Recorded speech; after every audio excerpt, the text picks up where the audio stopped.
Mela with the Mela Frater-Contley Real Estate Group at Keller Williams with your Spring 2021 Real Estate Market Update.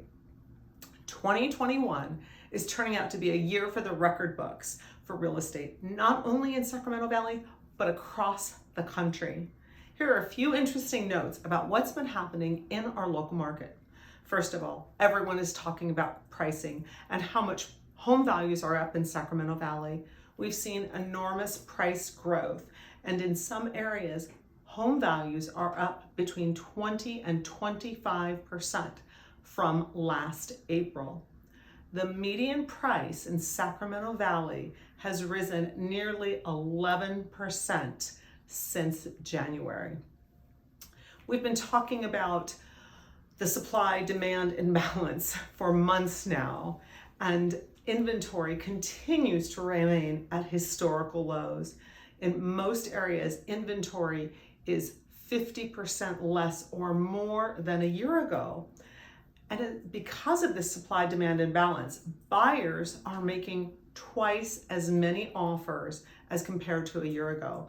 Last month, buyers made over 11,000 offers on homes in the area.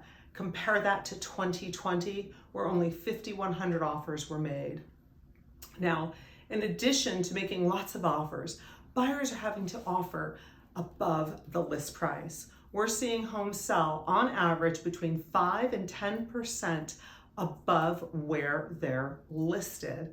And we're only seeing 6% of all homes sell below the list price. Housing supply, we've been talking about the lack of supply. I feel like a broken record.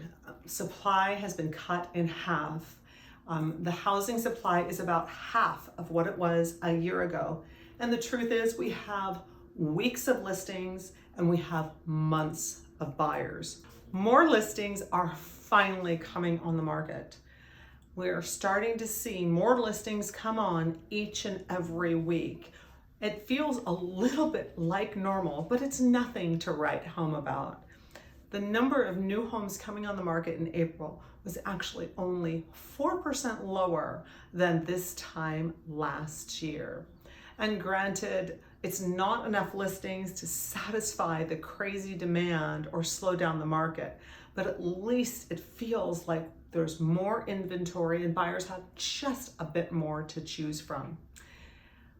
Interestingly enough, sales volume has been up for the 10th month in a row, and there aren't enough listings to satisfy the demand. Yet for 10 months in a row, the number of homes that actually have gone pending has increased. As a matter of fact, last month, the number of pending sales was up over 50% from a year ago. And we often think in Sacramento Valley that the reason our market is so hot is all those Bay Area buyers moving this way. But actually, Sacramento is much like the rest of the market, where there's depleted inventory, bidding wars, and rising prices. I don't want to diminish the impact of the Bay Area migration, but we're seeing an ultra-competitive market everywhere across the country with an anemic housing supply. There's been huge growth in the number of homes selling at the higher end. The market is very much top heavy. We're seeing explosive growth with home prices above $1 million. And the takeaway from this that's important is when talking about statistics with prices being up 20 to 25%, it's important. Some of that growth has to do with what's selling. In short, we've got fewer homes selling at the bottom and more homes selling at the top, naturally elevates prices. Everyone believes that cash offers are dominating the market. That's simply not true. Conventional financing is more dominant than cash. Cash isn't king these days when it comes to buying, because only 12% of all homes that were sold last month were actually cash transactions. But where cash does come into play is when buyers are using extra funds available to waive appraisal contingencies or narrow the gap between the sales price and the appraised value. If you're wanting to make a move, not sure if now is the time, how to go about selling and making sure you can find a home, or what you need to do to get your home ready to sell, contact us and we'll be happy to talk you through all of the steps to turn your real estate dreams into reality. Remember, for unforgettable results, ask for Mela.